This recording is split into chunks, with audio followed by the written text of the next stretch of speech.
Good morning दोस्तों, welcome to my YouTube channel UPSC ज्ञान में आपका स्वागत है। हमारी 7th क्लास की ज्योग्राफी की एनसीईआरटी चल रही है, जिसमें हमारा 6 चैप्टर स्टार्ट होने वाला है। इससे पहले हमने 5 चैप्टर तक कंप्लीट कर लिया था। जिसने नहीं देखा वो प्लेलिस्ट में जाकर एक बार देख लीजिएगा। और हम स्टार्ट करते हैं प्राकृतिक वनस्पति एवं वन्य जीव। सलीमा अपनी ग्रीष्म शिविर से बहुत उत्साहित थी। अपने सहपाठियों के साथ वह हिमाचल प्रदेश में मनाली देखने गई थी।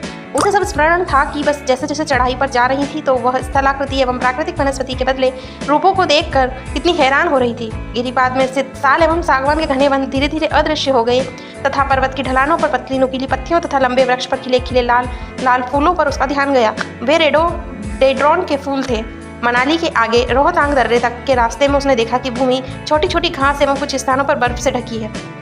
अब आपको यहाँ पर एक फैक्ट्स बताया गया है बॉक्स में जो दिया गया है। सलीमा के अवलोकन से हम अनुमान लगा सकते हैं कि स्थल की ऊंचाई एवं वनस्पति की विशेषताओं एक दूसरे से संबंधित है। ऊंचाई में परिवर्तन के साथ जलवायु में परिवर्तन होता है तथा इसके कारण प्राकृतिक वनस्पति में भी बदलाव आता है। वनस्पति की वृद्धि तापमान एवं नमी पर निर्भर करती है। इसके अलावा यह ढाल एवं मिट्टी की परत की मोटाई जैसे कारकों पर निर्भर करती है। इन घटकों में अंतर के कारण किसी स्थान की प्राकृतिक वनस्पति की सघनता एवं प्रकार में भी परिवर्तन होता है। आमतौर पर प्राकृतिक वनस्पति को निम्न मुख्य 3 श्रेणियों में वर्गीकृत किया जाता है। पहला है वन, जो वृक्षों के लिए उपयुक्त तापमान एवं परिपूर्ण वर्षा वाले क्षेत्रों में उगते हैं। इन कारकों के आधार पर सघन एवं खुले वन विकसित होते हैं।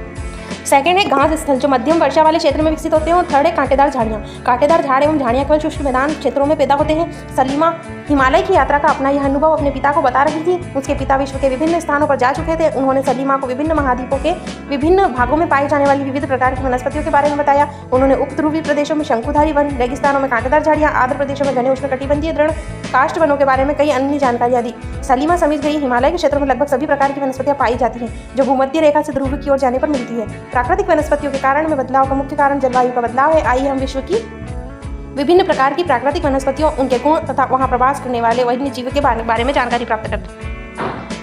अगला है उष्णकटिबंधीय सदाबहार वन।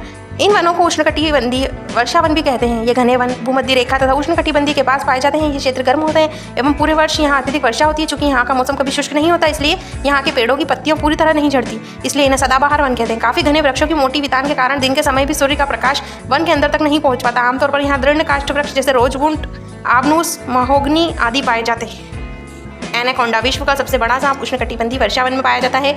यह मगर जैसे बड़े जानवर को मार और खा सकता है। एनाकोंडा कहाँ पाया जाता है? उष्णकटिबंधीय वर्षा वन में पाया जाता है। और ये बड़े से बड़े जैसे मगर जितने बड़े जानवर को भी मारकर खा सकता है। और उष्णकटिबंधीय सदाबहार वन ऐसे होते हैं जो डायग्राम में दिखाया गया है। अभी हमने उष्णकटिबंधीय वर्षा वन के बारे में पढ़ा। अब हम सदाबहार वन, अब पढ़ेंगे हम पर्णपाती वन के बारे में। उष्णकटिबंधीय पर्णपाती वन मानसूनी वन होते हैं, जो भारत, उत्तरी ऑस्ट्रेलिया एवं मध्य अमेरिका के बड़े हिस्सों में पाए जाते हैं। इन क्षेत्रों में मौसमी परिवर्तन होते रहते हैं। जल संरक्षित करने के लिए शुष्क मौसम में यहाँ के वृक्ष पत्तियां झाड़ देते हैं। इन वनों में पाए जाने वाले दृढ़ काष्ठ वृक्षों की साल, सागवान, नीम तथा शीशम है। दृढ़ काष्ठ वृक्ष फर्नीचर, यातायात एवं निर्माण सामग्री बनाने के लिए बहुत उपयोगी होते हैं। इन प्रदेशों में आमतौर पर पाए जाने वाले जानवर बाघ, शेर, हाथी, गोल्डन लंगूर एवं बंदर आदि। अब भारत में शीतोष्ण सदाबहार एवं शीतोष्ण पर्णपाती वन कहाँ पाए जाते हैं? इन राज्यों के नाम बताएं, जो कि आपको बताना है, जो कि इसमें बताया गया है, जो हमने अभी पढ़ा है। अब हमें यहाँ पर पर्णपाती वन जंगलों के बारे में एक फोटो में दिखाया गया है, जहाँ बाघ, गोल्डन लंगूर, इनको देख लीजिएगा इमेज में। उसके बाद हम पढ़ेंगे शीतोष्ण सदाबहार वन। शीतोष्ण सदाबहार वन मध्य अक्षांश के तटीय प्रदेशों में पाए जाते हैं। अगर आपसे पूछे कहाँ पाए जाते हैं तो आपको लिखना होगा मध्य अक्षांश के तटीय प्रदेशों में। ये सामान्यतः महाद्वीपों के पूर्वी किनारे पर पाए जाते हैं, जैसे दक्षिण पूर्व अमेरिका, दक्षिण चीन एवं दक्षिण पूर्वी ब्राजील। यहाँ बांज, चीड़ एवं यूकेलिप्टस जैसे दृढ़ एवं मुलायम दोनों प्रकार के पेड़ पाए जाते हैं। ये देखो, इसका डायग्राम बताया गया है शीतोष्ण सदाबहार वन का। और इसमें आपको यहाँ पर हाथी की पिक्चर्स भी बताई गई हैं। अब है शीतोष्ण पर्णपाती वन। उच्च अक्षांश की ओर बढ़ने पर अधिक शीतोष्ण पर्णपाती वन मिलते हैं।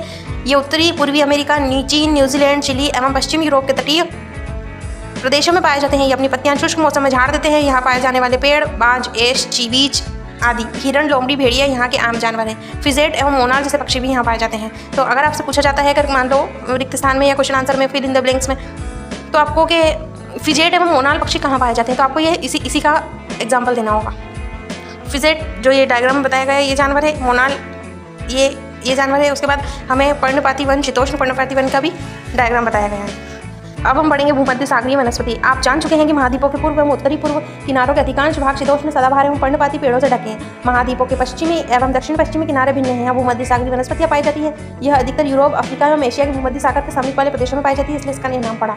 ये वनस्पतियाँ भूमध्य सागर के बाहरी प्रदेशों जैसे संयुक्त राज्य अमेरिका एवं कैलिफोर्निया, दक्षिण पश्चिमी अफ्रीका, दक्षिण अमेरिका एवं दक्षिण पश्चिमी ऑस्ट्रेलिया में पाई जाती है। इन प्रदेशों में गर्म, शुष्क, ग्रीष्म एवं वर्षा वाली मृदु शीत ऋतुएं हैं। इन क्षेत्रों में आमतौर पर संतरा, अंजीर, जैतून, अंगूर जैसे नींबू वंश स्ट्रिट्स के फल पैदा किए जाते हैं, क्योंकि लोगों ने अपनी इच्छा अनुसार कृषि करने के लिए यहाँ की प्राकृतिक वनस्पति को हटा दिया। यहाँ वन्य जीवन कम है।